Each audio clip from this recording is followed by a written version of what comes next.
오늘 우리가 함께 살펴볼 인물은 바로 성 아만도입니다.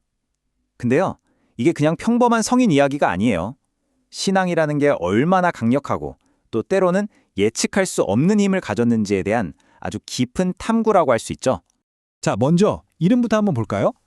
아만도, 이게 라틴어로 사랑스러운이라는 뜻이래요. 어때요? 되게 부드러운 느낌이죠. 이 이름만 딱 들으면 왠지 온화하고 평화로운 그런 사람이 떠오르잖아요. 그런데 말이죠. 그의 실제 삶은 그 이름이 주는 느낌과는 뭐랄까 정반대였다고 할 수 있습니다. 성 아만도의 삶은요. 신념이라는 게 얼마나 강력하고 때로는 진짜 무서울 정도의 힘을 가질 수 있는지를 보여주는 그야말로 살아있는 증거였죠. 원래 아만도는 귀족 집안 출신이었어요. 그런데 그 모든 걸 다 버리고 수도원으로 들어갔습니다. 거기서 무려 15년 동안이요. 오직 보리빵하고 물만 먹고 살았다고 해요. 정말 극한의 고행을 한 거죠. 처음부터 그의 신앙이 얼마나 대단했는지 이걸로 그냥 설명이 되는 것 같죠? 그렇게 조용히 고행하던 수도원의 정원에서 그의 특별한 힘이 처음으로 모습을 드러냅니다. 이게 바로 앞으로 펼쳐질 수많은 기적들의 서막을 알리는 사건이었죠. 어느 날 정원에서 엄청나게 큰 뱀이랑 딱 마주친 거예요. 보통 사람 같으면 기겁했겠죠? 근데 아만도는 두려워하기는커녕 아주 침착하게 십자송호를 긋고 기도를 시작했어요.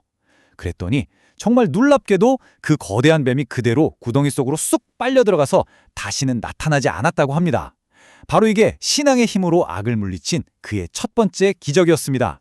자, 이 뱀 사건 이후에 아만도의 삶은 완전히 새로운 장으로 접어들게 됩니다. 그는 로마로 가게 되는데요.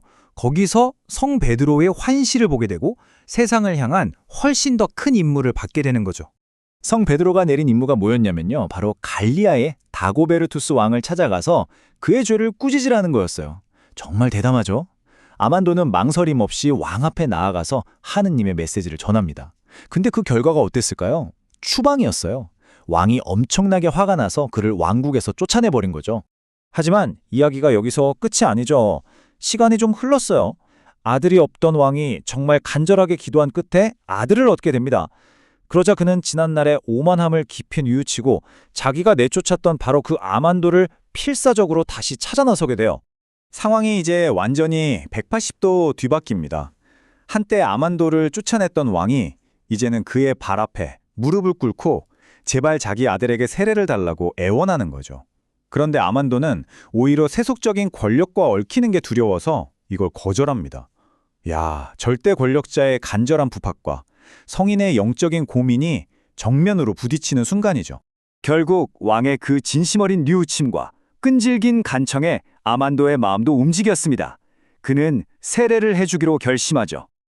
그리고 바로 이 세례식에서 아만도의 일생일대 가장 놀라운 기적이 일어납니다. 모두가 숨을 죽이고 지켜보는 가운데 세례를 받던 그 갓난아기가 글쎄 또렷한 목소리로 아멘이라고 말한 거예요.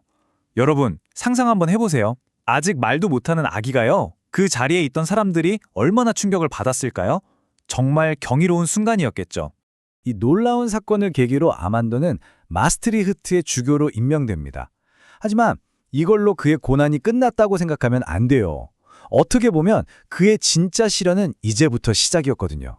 주교로서의 그의 삶은요, 전혀 순탄하지 않았습니다. 마스트리히트 사람들은 그의 설교에 귀를 기울이지 않았고요. 그가 자리를 옮긴 가스코뉴에서는 훨씬 더 심한 조롱과 경멸을 받아야 했죠. 하지만 바로 그곳 가스코뉴에서 그의 힘이 다시 한번 증명됩니다. 좀 극단적인데요. 그를 비웃던 어릿광대는 악령에 사로잡혀서 비참한 죽음을 맞이했고요. 반대로 그가 손을 씻었던 물로는 맹인의 눈을 뜨게 하는 그런 치유의 기적이 일어났습니다. 하느님의 힘이 가진 그 무서움과 자비로움, 두 가지 얼굴을 동시에 보여주는 그러한 사건들이었죠. 하지만 그의 신앙을 시험대에 올릴 가장 큰 시련이 아직 남아 있었습니다.